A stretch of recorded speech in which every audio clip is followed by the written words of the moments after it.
अक्सर कहानियों की शुरुआत एक सुबह से होती है, लेकिन ये कहानी एक ऐसी सुबह की है जिसके बाद की सुबह कभी पहले जैसी नहीं रही। ये कहानी है उस आखिरी सबक की जो जहन में हमेशा के लिए बस गया। जरा एक पल के लिए सोचिए, क्या हो अगर एक सुबह आपको ये हुक्म मिले कि आज से आप अपनी ही जुबान नहीं बोल सकते, कि आपकी मातृभाषा जो आपकी पहचान है वो आपसे छीन ली जाए। ये बात है साल 1871 की। फ्रांस प्रुशिया युद्ध का धुआं अभी ठीक से छटा भी नहीं था। फ्रांस अपनी हार का गम मना ही रहा था कि तभी बर्लिन से एक फरमान आता है। फ्रांस के दो जिले एल्सैस और लॉरेन, यहाँ के स्कूलों में अब से सिर्फ जर्मन पढ़ाई जाएगी। फ्रेंच भाषा पर मानो हमेशा हमेशा के लिए ताला लगा दिया गया।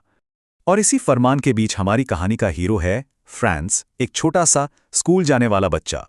अब उसके लिए तो यह सुबह किसी भी और दिन जैसी ही थी, यानी थोड़ी घबराहट से भरी हुई। एक तो स्कूल के लिए देर हो रही थी और ऊपर से डर था पार्टिसिपल्स के सबक का, जिसके बारे में सच कहें तो वो एक लफ्ज भी नहीं जानता था। बाहर का मौसम देखिए, दिन एकदम खिलखिला रहा था। धूप गुनगुनी थी, हवा साफ और पेड़ों पर चहचहाते परिंदों का शोर। फ्रांस का मन तो बहुत हुआ कि स्कूल को भूलकर बस इस आज़ाद दिन को जी ले। एम हैमिल की डांट से तो ये खुला आसमान कहीं ज्यादा अच्छा था, लेकिन दिल ने गवाही नहीं दी और वो स्कूल की तरफ भाग निकला। मगर जैसे जैसे वो स्कूल के नजदीक पहुंच रहा था, उसे हवा में कुछ अजीब सा महसूस हुआ। उसकी जानी पहचानी दुनिया आज कुछ अनजानी सी लग रही थी, बेचैन करने वाली। और इस बेचैनी की पहली झलक उसे दिखी टाउन हॉल के नोटिस बोर्ड के पास। वहां लोगों की भारी भीड़ जमा थी। वही नोटिस बोर्ड जहां से पिछले 2 सालों से जंग में मिली हार और हर बुरी खबर का पैगाम आता था। फ्रांस का दिल एक पल को बैठा, पर वो रुका नहीं, वो भागता रहा। लेकिन जैसे ही वो स्कूल के दरवाजे पर पहुंचा, उसकी हैरानी का ठिकाना नहीं रहा।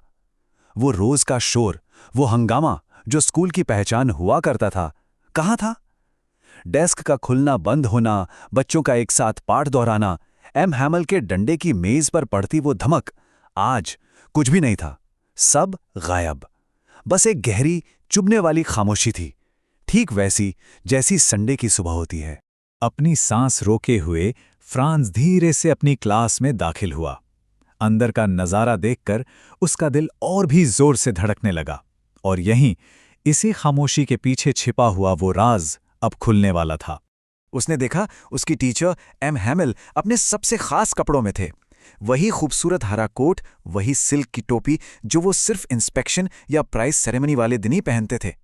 पर सबसे ज्यादा चौंकाने वाली बात तो पीछे की बेंचेस पर थी।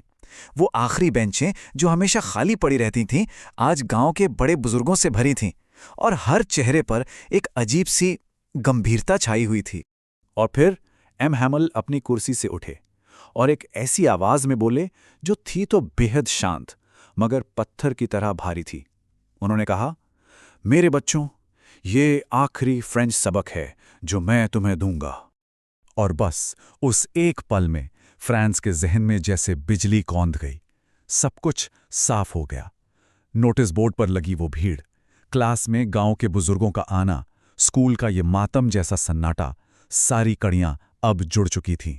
और अचानक उसकी वो किताबें जो कल तक उसे एक बोझ लगती थीं, आज उसे बिछड़ते हुए पुराने दोस्तों जैसी लग रही थीं। उस दिन एम हैमिल ने ग्रामर का पाठ तो पढ़ाया, पर वो सिर्फ ग्रामर का सबक नहीं था। नहीं, वो तो अपनी पहचान, अपनी आज़ादी और अपनी जुबान की आत्मा पर दिया गया एक आखिरी, एक बहुत ही भावुक लेक्चर था।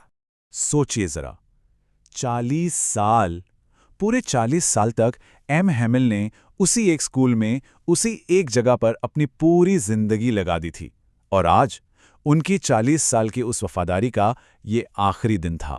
लेकिन उन्होंने किसी पर इल्जाम नहीं लगाया, किसी को डांटा नहीं, बल्कि उन्होंने इस गलती की जिम्मेदारी हम सब में बांट दी। उन्होंने कहा, ये गलती उन माँ बाप की भी है जिन्होंने पढ़ाई से ज्यादा जरूरी खेतों में या मिलों में काम को समझा, ताकि घर में 2 पैसे ज्यादा आ सकें। और ये गलती उनकी खुद की भी थी। उन्होंने माना कि क्या मैंने खुद कई बार तुम लोगों को सबक पढ़ाने के बजाय अपने फूलों में पानी डालने नहीं भेज दिया था। और फिर उन्होंने वो बात कही जो इस पूरी कहानी की आत्मा है। उन्होंने कहा, जब किसी कौम को गुलाम बनाया जाता है, तो जब तक वो अपनी भाषा को मजबूती से थामे रहते हैं, तब तक ये ऐसा है मानो उनके पास अपनी जेल की चाबी हो। अब सबक अपने आखिरी पड़ाव पर आ पहुंचा था। पूरी क्लास पर एक ऐसा सन्नाटा छा गया था जिसमें सिर्फ एहसास सांस ले रहे थे, और उस गहरे सन्नाटे में बस एक ही आवाज गूंज रही थी, कागज पर चलती हुई कलमों की वो हल्की हल्की सी खरोंच। ऐसा महसूस हो रहा था मानो हर कोई फ्रेंच भाषा के उन आखिरी अल्फाज को हमेशा के लिए अपनी रूह में कैद कर लेना चाहता हो। और ठीक तभी चर्च के घड़ी ने 12 बजाए और उसी पल खिड़की के नीचे से प्रशियन सैनिकों की वापसी का बिगुल सुनाई दिया। उनका अभ्यास अब खत्म हो चुका था। एम हैमिल अपनी कुर्सी से उठे। उनका चेहरा बिल्कुल सफेद पड़ चुका था। उन्होंने कुछ कहने के लिए होंठ खोले, पर आवाज गले में ही कहीं अटक कर रह गई। वो कुछ बोल नहीं पाए। वो बस ब्लैकबोर्ड की तरफ मुड़े, चौक का एक टुकड़ा उठाया और अपने जिस्म की पूरी ताकत लगाकर जितना बड़ा वो लिख सकते थे उन्होंने लिखा, विव ला फ्रांस, यानी फ्रांस अमर रहे। ये था उनका आखिरी सबक, एक ऐसा सबक जो बिना एक भी लफ्ज़ कहे पढ़ाया गया, और अपने पीछे ये एक गहरा सवाल छोड़ गया कि क्या अपनी ज़ुबान को खो देना वाकई अपनी पहचान को खो देने जैसा है।